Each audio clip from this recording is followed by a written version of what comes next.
Hi, Double D! Maraming salamat sa lahat ng tulong at suporta niyo sa amin ni Yorme at ng Yorme Shows. Dito lang kami palagi sa gilid. Thank you po.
At ngayon po, para tumulong naman sa atin, ating po magiging niya ngayong umagang ito, ang kapitbahay natin dito sa San Andres Bukid, ang kaagapay ni Yorme sa lungsod ng Maynila, Vice Mayor Chief Atienza.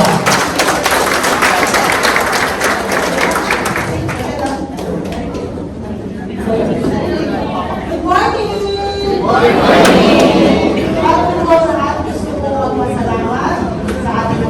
Leader, Rotary Club, at of course, ang ating nakagaling na natin si Yorme Shows.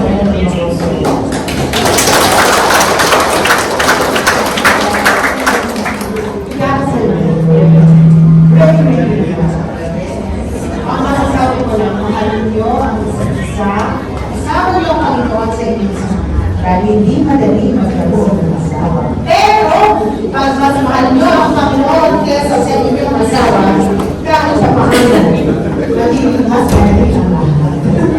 But nevertheless, nandito ako para bigayan ko ako sa isang tao na alam kong mahal na mahal niya ang kanyang asawa. In fact, ilang taon na kayo? 30. Mag-asawa ha? Yan. Siguro, natin ay na 26 years na siya in love sa kanyang asawa. At tingin ko, mas magaling magsalita sa inyo ay ang ating avocado tungkol sa pag-ibighan. Kaya hindi ko natatagal at ibibigay ko na ang mikropono sa ating napakapagmahal na Yorme Isko.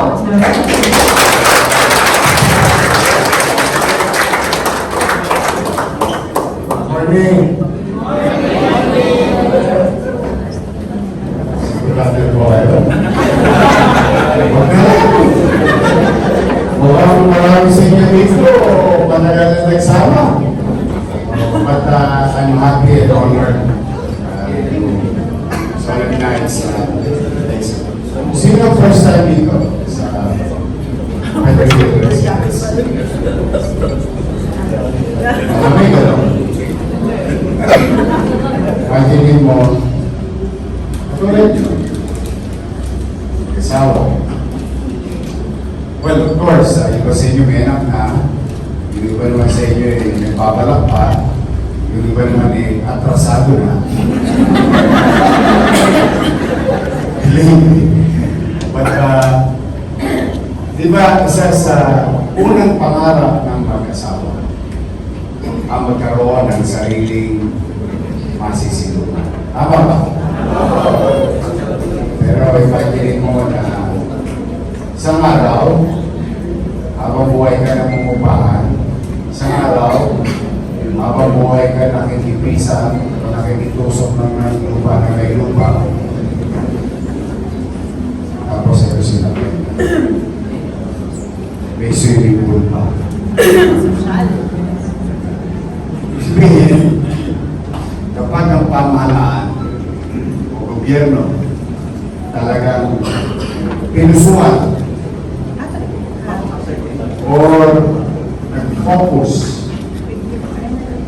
at pinagmalasakit ang kanyang mamamayan. Kapag tutustusin niya na ang pananalapi ng bayan, ay nasa maayos na paraan, may mapupuntahang panghabang buhay na kapakinabangan sa kanyang nasasakupan. Today, we are not only witnessing an important day para sa inyong lahat, but also the lives, the families, nagbago ang buhay dahil sa Big City Vertical Housing Program.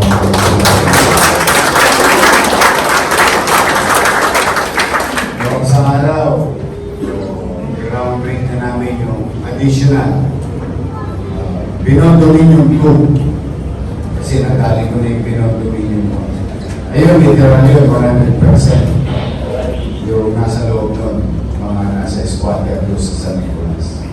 And hopefully, the next batch of squatters, nakatulad ko, sila naman din. Pero kung hanapin kayo, habang tinatahak yung buhay pagkasawa, hanggang nandito ko, hanggang kaya ko, hanggang may available resources, hindi ako titigil magpagawa ng tahanan o bahay. Pareho natin naabutin lahat yun. But one thing is for sure, hindi siya ihinto hanggang nandito ko na pinagkakatiwalaan sa mama. Of course, may bahay na. Hindi ko naman alam kung paano ko kayo papayawag kung ang mga sobra-sobra na edad nyo sa pagpapakasal. Actually, matagal na rin kayo halos nagsama. But you know, it's a very important milestone sa pagsasama ng dalawang tao. Tayo'y magpapasaloob sa mga alituntunin ng pamahalaan bilang mag-asawa. And I'm very happy that an organization like Lord Rotary, pagpapakanatin ng Rotary, at yung ating mga musihan, Tosgas pa kayo. Andiyan yan ang ating musihan, Roma, Agus Pulpo, Diego Pizarro. Ito, pinakapa. Noong 1950s. Che Romero, Juan Blanco, ating Vice Mayor I'm honored today sa malaking naman. Pero bago ko ituloy, dahil ito, pag sinimulan ko ito, wala pa ito 5 minuto. Saan na kayo kahit nasa na kayo? Habang buhay na ito. But you know, sabi ni Chief Vice kanina, ako daw ay 26 years na kasal. Alam niyo ba, ilang taon kami mag-short up ng ex-girlfriend ko na naging misis ko? 1 years. Walang tawag sagot, walang mali sa'yo. Ilang taon kami mag-short up? 20. So, hindi ako naman. 5 years old pa lang, i-short up. 15, 5, 7. Alam niyo, ilang taon kami mag-short up? 1 month. Isang buwan. Tapos malapit ako. 2 months. After 1 month, nung sinagot na ako, at saka siya ang pinakamahaba kong niligawan. Pero hindi siya niligawan. Pero meron ako. Usually, niligawan ko yung mga basic. Kami yung mawin. Sunod mo na. Pero ito, 30 days ako pinairan ko. After 30 days, sinagot ako. 1 month kaming mag-shorta, tapos pakasal na kami. And that was 26 years. Eh, yun, ba't naman gano'n? Masyadong risky. Tama naman.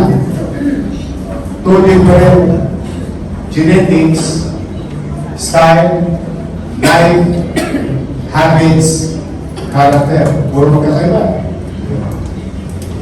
Gusto niya sabihin ko yung sikreto.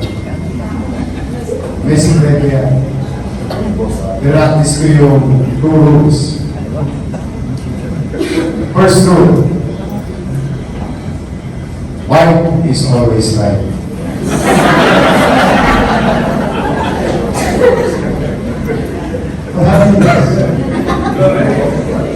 Halimbawa naman, siyempre yung babae, hindi naman laging tama.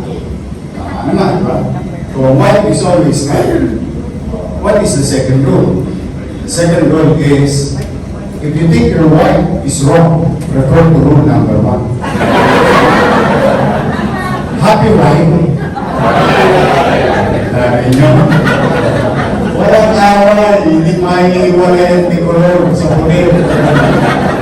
Meron nasa loob ng kulay ko, may outside ni Kulor ko. Meron nasa papat, meron nasa kapat. Kaya ano eh, wala kang konsumin. But you know, marriage is not that. There is no playbook. Walang naitala sa mga nasusulat kung paano maging perfect ang isang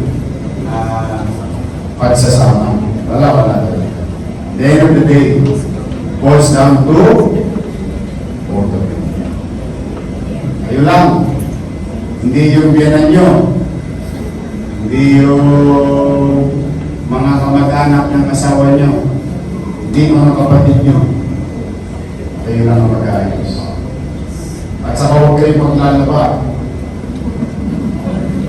sa labas ng bahay nyo. Okay, kasi makikita nila lahat. Pagdating ng araw, napapakialaman pa ang kasama. Kaya kung gusto nyo maglaban ng damit, sa loob lang ng bahay ninyo. Huwag niyong ahayaan na mamimasok ang ibang tao. Because at the end of the day, pag itlog ng araw, sino nasa tabi mo?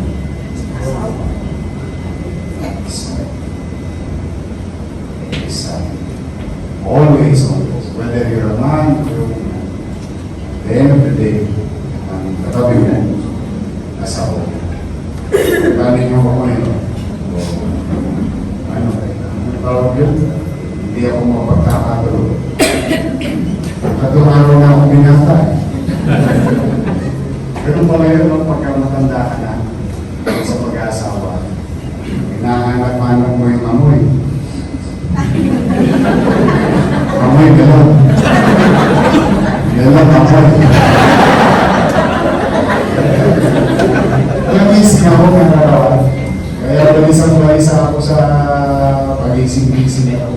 But you know, it may sound funny, but somewhere along the way, there is truth behind it at some level. But for now, let's go on. Para magbago pa ang isip nung nasa wakali mo. Okay? So, maraming salamat sa pagkataon ito. Muli pa po at ang ating Rotary. Thank you very much. Anniversary niyo? Okay? Let's start.